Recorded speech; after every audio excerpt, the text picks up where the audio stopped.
Alright, so there's some Pokimane drama going on, which isn't surprising if you've kept up at all with commentary YouTube for like the past 3 years, maybe, and past year. Feels like there's always something.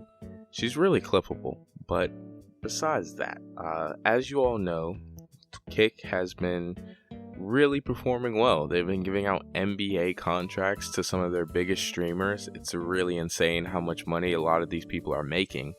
And with that comes jealousy. You know, you're always going to see someone doing better than you, and how you respond to that is really a judge of your character. And Pokimane didn't put up that good of a showing. Let's just put it that way. So there was a clip of her circulating around today and last night.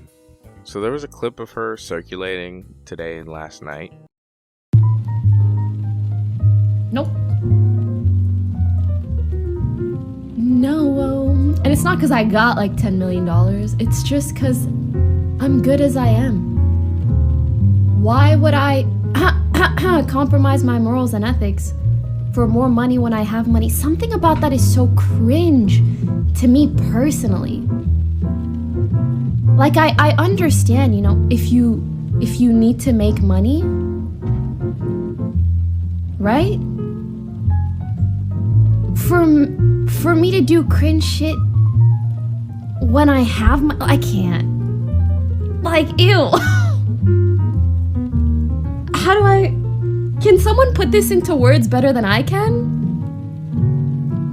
It's almost embarrassing. You know, it really does feel like she thinks she's better than these people because she didn't want to go over to Kick. Now, I saw that Nick Diorio was like, oh, well, she is the reason Kick got started because a lot of people got banned off of Twitch because gambling was banned, and then a gambling site was like, hey, we'll support a streaming foundation, let's go. And I find that really to be interesting, and maybe that's what it is. But I do think a little bit of it is damage control, because if you really think about it, Pokey is probably Twitch's most valued creator, just from a logistical standpoint, from a financial standpoint, from an optics standpoint. They will always stand behind Pokimane. No matter what, they will view Pokimane as in the right, and they will view whoever she is criticizing as in the wrong. That's fine for them to do. I don't agree with it, and a lot of times I'll come out and say, hey, I don't agree with it, here's why, and I'll make a video. If you look at what Twitch has been doing over the past, I would say, couple of years with all the scandals, and now they've changed the rules to make it harder for people to make a living, inevitably forcing people off of the platform, I really think she's seeing the end of the road on Twitch, and that's a loss of power. And as people say, absolute power corrupts absolutely, or something like that. Basically, if you have a lot of power, as humans, we like to hold on to that. And if she leaves and goes to another streaming site, there's a good chance that she doesn't have that same level of power. Who's to say that people will give her that type of attention in terms of, oh, I want this guy banned, or oh, we're arguing, oh, I think this should be banned, so it does get banned, like gambling. She doesn't have that guaranteed pull if she goes over to these other sites. Now, also, I do think that she actually does hate gambling. I think that maybe it was just a thing that she feels really strongly about, and that's fine. Gambling has ruined a lot of people's lives.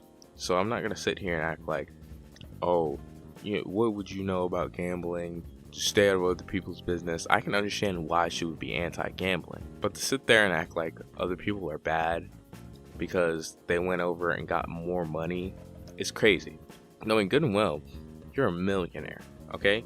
And I don't know if you can tell, but I'm not a millionaire, and there's a really good chance that if you're watching, you're not a millionaire.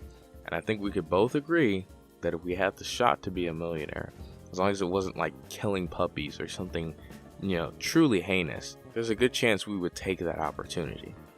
So I guess I do appreciate her being like, alright, so I won't, get on anybody who is going over there and doing their own thing because they feel like they have to. But I don't think she would be a very welcome addition on Cake, just because of how much like people who are very, I would say, very in power over at Twitch, like train wrecks. He wouldn't enjoy somebody like Pokimane being over there, because they've had very public spats in the past, and it just wouldn't be a good move for her career wise. But at this time, it's like what can save Twitch, right? Like, you got the last bastion.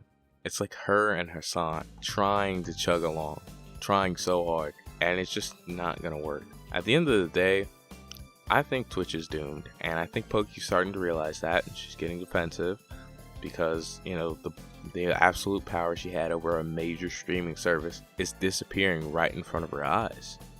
Maybe it's an identity thing. You know, she identified as, you know, the super powerful woman who had like so much pull over at this place, and then now she still has her fan base, but she might lose that level of pull.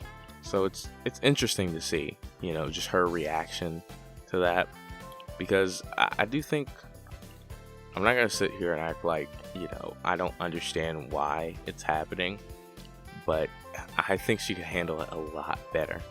Maybe not, you know, act like she's the best person in the world when she's clearly not. She's clearly not even really that good of a person. Just being real. You know, is that crazy of me to say? She's not the best person in the world. I don't know. I obviously don't know her in person, but just from the stuff I've seen, like in clips and the way she conducts herself, doesn't seem like this would be a very fun person to be around. And her acting like she's better than people who are just trying to make a living sort of signifies that fact, at least in my mind. But yeah, that's all I have to say. Thank you all so much for watching. I really and truly appreciate it. Goodbye.